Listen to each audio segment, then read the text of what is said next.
Kamisan mo na isda yung upo mo. Wait, itong isda mo sarap. Kambling yun ba? Garlic isda. Ngala-ngala eh. Bawo nun talaga ako sa bawo. Ato mong Singaporean lagot siya good. Ano ito? Pancit bihon good? Nakalimutan natin. Yeah. Yeah. Ang sagalit ito, mahal. Ano?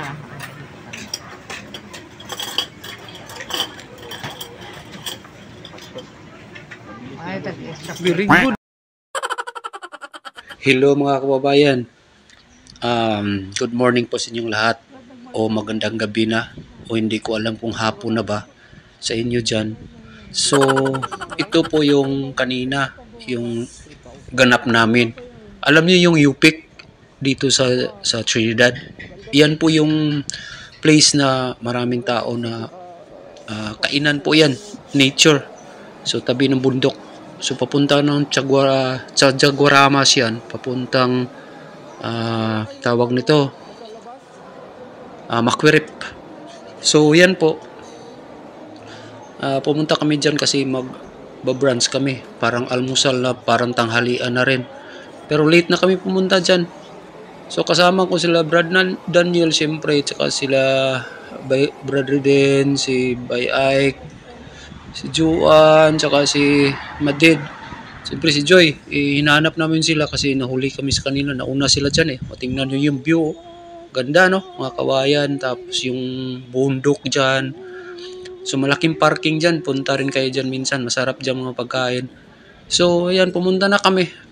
Kasi gutom na rin kami. So naghanap na kami pero nakakita na pala sila ng pwesto sa ilalim ng mga kawayanan. Wow. So ayan. Andyan na sila. Nakaupo sa may mga tent dyan. Tsaka marami na mga nakaupo pa dyan kasi reservation dyan eh. So yung isa walang reserve. So dyan kami naupo.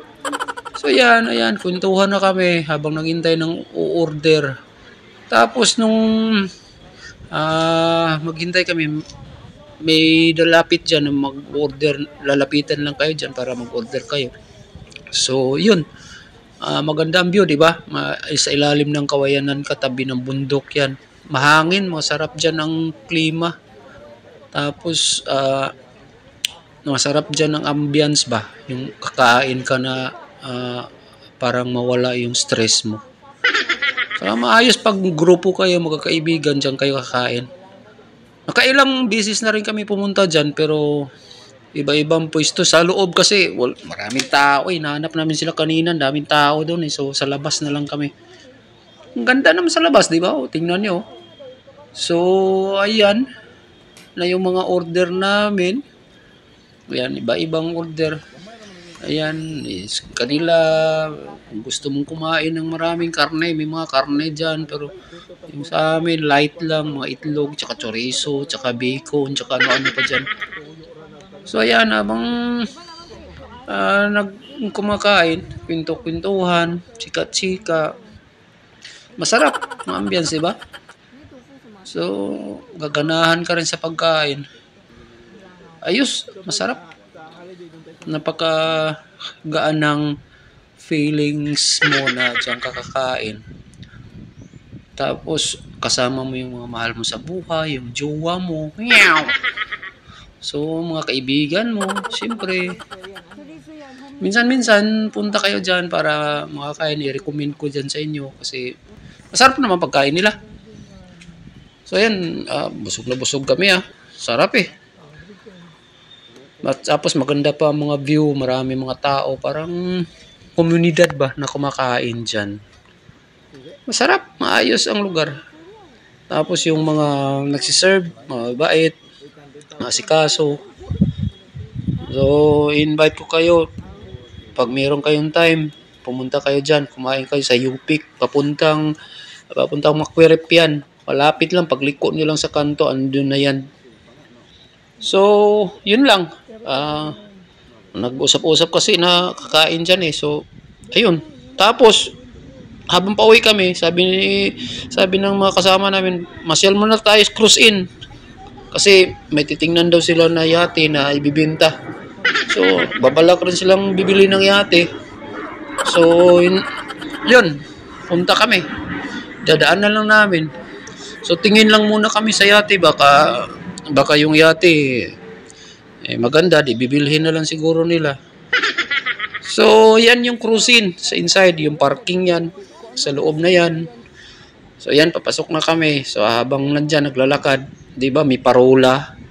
Dyan yung nagdadak yung mga yate ng mga mayayaman. Yung mga iba dumadayo dito sa Trinidad. Nagyayati lang. So, yan, dyan sila nagdadak. So, parang marina siya. So, dyan sila nagpapahinga. Meron na rin dyang restaurant. So, maganda ang lugar. Yan ang cruise-in. So, papuntahan sa Guaramas yan.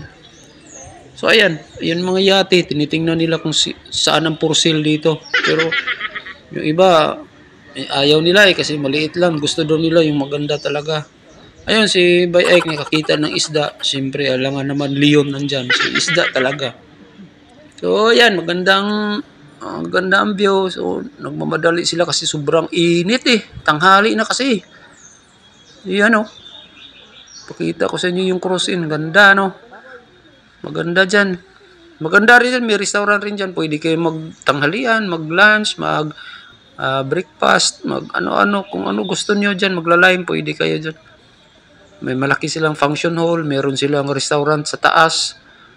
So, pwede naman. So, ayan. Namimili na sila pero hindi na nakita yung for sale. Turo-turo na lang sila muna. Gustuhan nila yung isa Kaso walang tao. Hindi yata ibibinta yan. Ewan ko kung bibilhin ba nila yan kung mayroon tao dyan. So, yun. Habang pinipilian nila yung nasa tabi lang kami.